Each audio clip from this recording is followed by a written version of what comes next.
نبی کی اہل بیت سے کون لوگ مراد ہیں؟ بڑا ایک معرکۃ الآراء مسئلہ ہے جس میں لوگ بڑا اختلاف کرتے ہیں، حالانکہ بالکل آسان انداز میں اسے سمجھا جا سکتا ہے۔ قرآن پاک کی سورت نمبر 33، اس کی آیت نمبر 33، جس میں اللہ جل جلالہ نے نبی کی اہل بیت کی فضیلت کو بیان فرمایا۔ انما یرید اللہ، پختہ بات ہے اللہ چاہتے ہیں، لیذہب عنکم الرجس اہل البیت، اے اہل بیت تم سے ناپاکی کو دور کرنا، تم سے گناہوں کی گندگی کو اللہ دور کرنا چاہتے ہیں۔ وَيُطَهِّرَكُمْ تَطْهِيرًا، اور تمہیں خوب پاک صاف کرنا چاہتے ہیں۔ اگر ہم اس آیت میں غور کریں کہ یہ آیت کس مقام پہ ہے، تو آپ 21ویں پارے کا آخری رکوع اور 22ویں پارے کا آغاز، 21ویں پارے کے آخری رکوع کے اندر 7 آیات ہیں۔ اس رکوع کی 6ٹھی آیت یہ اہل بیت کے بارے میں۔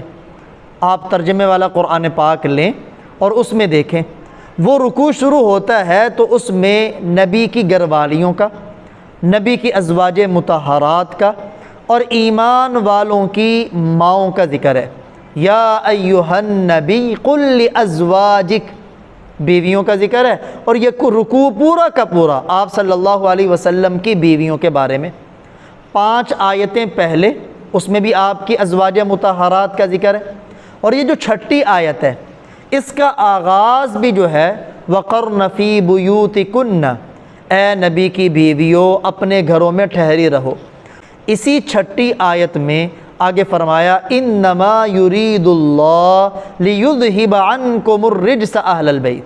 تو بیویوں کا ذکر پہلے،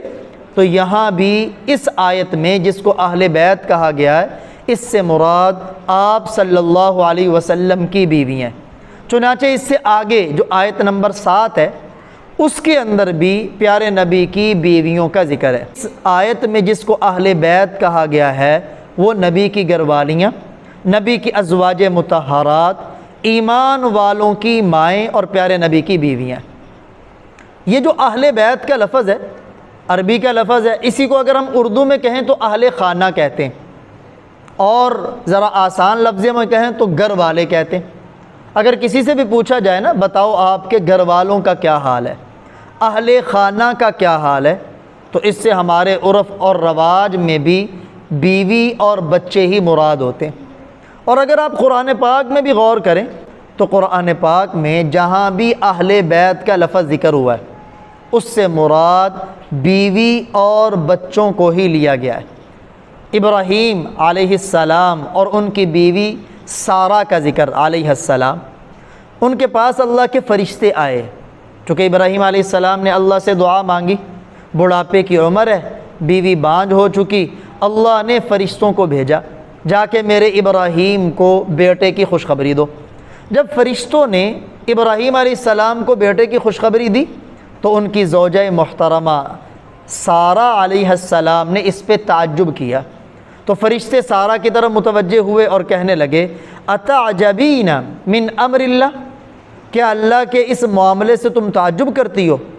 رحمت اللہ وبرکاتہ علیکم اہل البیت، اے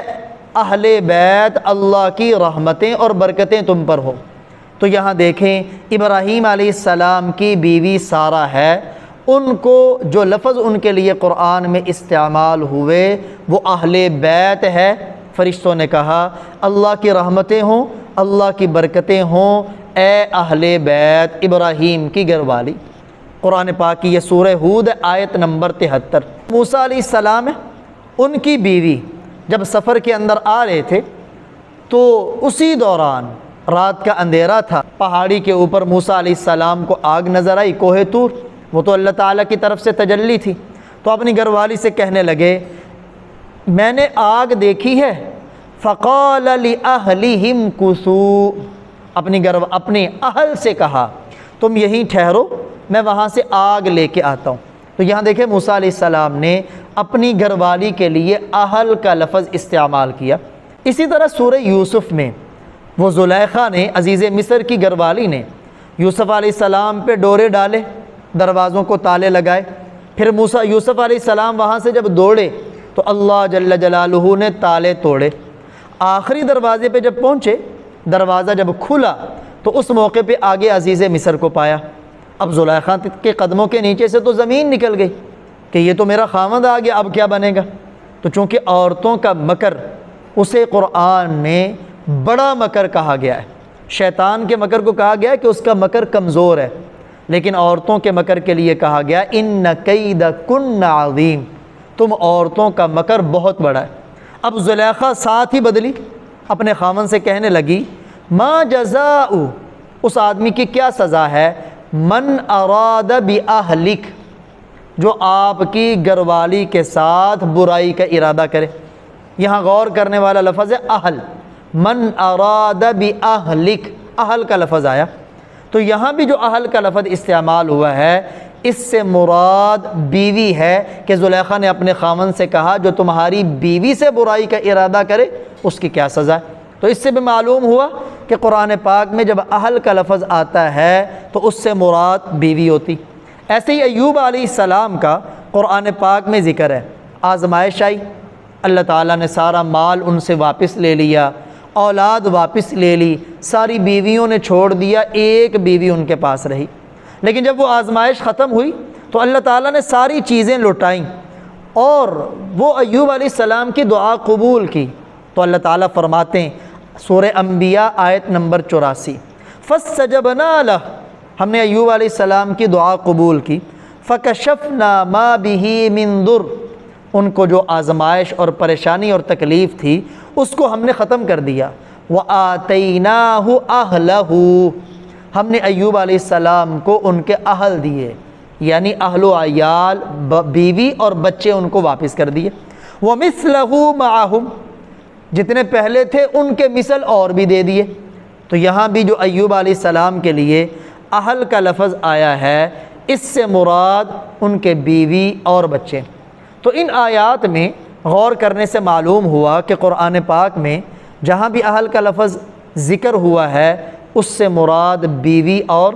بچے مذکور ہیں۔ چنانچہ آپ صلی اللہ علیہ وسلم کے بھی اس آیت میں جو اہل بیت انہیں کہا گیا ہے اس سے مراد آپ کی بھی بیویاں اور بچے ہیں۔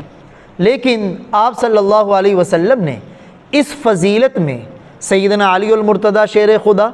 اور حسنین کریمین رضی اللہ تعالی عنہما کو بھی شامل کیا۔ وہ سعد بن ابی وقاص رضی اللہ تعالیٰ عنہ روایت کے راوی ہیں۔ جب یہ آیت قرآن پاک کی نازل ہوئی نا، مباہلہ والی آیت جس میں آپ نے عیسائیوں سے مباہلہ کرنا تھا، فَقُلْ تَعَالَوْا نَدْعُوا أَبْنَاءَنَا وَأَبْنَاءَكُمْ، آپ نے کہا آؤ میں بھی اپنے بیٹوں کو بلاتا ہوں، تم بھی اپنے بیٹوں کو بلاؤ، وَنِسَاءَنَا وَنِسَاءَكُمْ،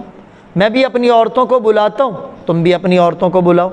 تو اس دوران آپ نے اپنے نواسوں حسنین کریمین اور اپنے داماد سیدنا علی کو بھی بلایا اور بلا کے ان کو بھی کہا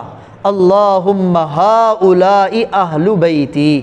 اے اللہ یہ بھی میرے اہل بیت ہیں۔ اور وہ روایت جسے حدیث کسا کہتے ہیں، چادر والی روایت، جب یہ آیت آپ کی بیویوں کے بارے میں نازل ہوئی، بڑی شان تھی، تو آپ نے اپنے داماد سیدنا علی کو بلایا، فاطمہ اور حسن و حسین کو بلایا، اپنی کملی کے نیچے چھپا کے اللہ کی بارگاہ میں دعا کی کہ اے اللہ یہ بھی میری اہل بیت ہیں، فَأَذْهِبْ عَنْهُمُ الرِّجْسَ، ان سے بھی پلیدی کو دور کر دے، وَطَهِّرْهُمْ تَطْهِيرًا، اور انہیں بھی خوب پاک صاف کر دے۔ جب آپ ان کو اپنی چادر میں اور کملی میں لے رہے تھے، آپ کی زوجہ محترمہ ام سلمہ رضی اللہ تعالیٰ عنہ بھی وہاں تھی، انہوں نے عرض کیا یا رسول اللہ میں بھی آ جاؤں کملی کے نیچے؟ تو آپ نے فرمایا نہیں، تو پہلے ہی بلائی پر ہے، تم تو پہلے ہی اہل بیت میں شامل ہو۔ اب یہاں معلوم یہ ہوا کہ اس آیت مبارکہ میں قرآن کی روشنی میں جن کو اہل بیت کہا گیا وہ نبی کی بیویاں، آپ کی ازواج مطہرات اور ایمان والوں کی مائیں۔ لیکن یہاں ایک شبہ کیا جاتا ہے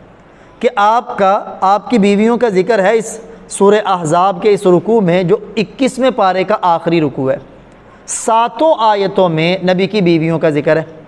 اور ان کے لیے مؤنث کی ضمیر استعمال ہوئی۔ ظاہری بات ہے جمع مؤنث ہو تو کنہ ضمیر آتی، لیکن جب یہ اہل بیت کی فضیلت کے بارے میں آیت آئی تو اس کے اندر دو جگہ جو ضمیر آئی ہے وہ جمع مذکر کی آئی، انما یرید اللہ لیذہب عنکم الرجسکم اہل البیت ویطہرکم۔ تو یہاں سے شبہ کیا جاتا ہے کہ دیکھیں پیچھے کنہ ضمیریں آ رہی اور اس آیت کے ٹکڑے میں کم ضمیر آئی، تو یاد رکھیں اس کا جواب مفسرین نے اپنی تفاسیر میں دیا۔ امام راضی رحمہ اللہ تعالیٰ فرماتے ہیں چونکہ آپ کی اہل بیت میں عورتیں بھی ہیں مرد بھی ہیں، اہل بیت میں اللہ کے نبی خود بھی شامل ہیں، اور پھر اہل بیت میں اگر نبی کی آل لی جائے تو مرد بھی ہیں، اس لیے جب عورتیں اور مرد موجود ہو نا، ہم جا کے سلام لیں تو کہتے ہیں السلام علیکم، کیونکہ مردوں کو عورتوں کے اوپر غلبہ ہے۔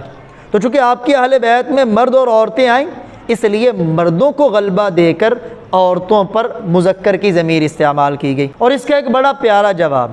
جیسے میں نے پہلے قرآن پاک کی ایک آیت پیش کی سورہ ہود کی آیت نمبر 73، اگر وہاں آپ غور کریں نا، جو ابراہیم علیہ السلام اور ان کی بیوی سارہ علیہ السلام کا ذکر ہے، وہاں جو اللہ تعالیٰ نے الفاظ اختیار کیے نا تو وہ بھی بڑے عجیب ہیں۔ وہاں فرشتوں نے کہا سارہ سے مخاطب ہو کے اتعجبین من امر اللہ رحمت اللہ وبرکاتہ علیکم، حالانکہ سارہ عورت ہے لیکن ان کے لیے بھی جو فرشتوں نے ضمیر استعمال کی وہ کم کی کنہ کی نہیں کی۔ معلوم ہوا کہ جب نبی کی بیویوں کا تذکرہ ہو تو کم ضمیر کے اندر عظمت ہے، کم ضمیر کے اندر تعظیم ہے، تو بطور تعظیم کے مؤنث کی جگہ پر مذکر کی ضمیر استعمال ہوئی۔